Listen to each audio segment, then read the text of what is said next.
I guess it goes back to some of the stuff my dad said when he was an editor. He used to tell me he didn't believe in writer's block, but he just believed that writers got lazy and stopped writing and stopped making things. He said, there's no such thing as writer's block. There's just people who are afraid to do bad work while doing good work. He was serious in very high levels of journalism. And he told me about people he knew who hadn't written columns or turned in work for months. And he says, it's just going to get worse. We need to get rid of them, or they need to just write something, even if it's junk, to get them doing stuff again.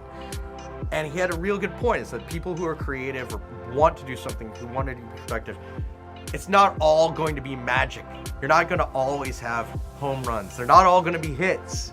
I mean, Thriller is the biggest album in the world, and there are like 4 songs that aren't hits.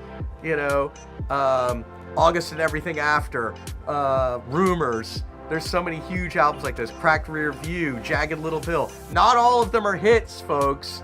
You just write a lot of songs and you hope that they're good and you make them the best they can be. You go from there.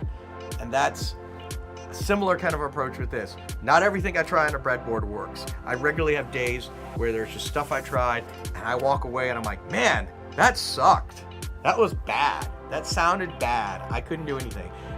But the point is just keep going. You keep trying to produce and get the plane in the air. Get something on paper. Get something running downhill. Get it real.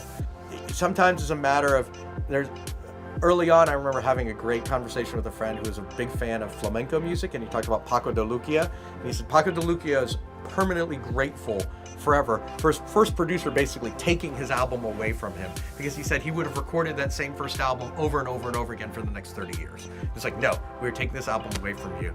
And there are things he's mad about from that first album, but then became things that inform the second album, and then things that you didn't like in your second album inform your third album, and you go from there.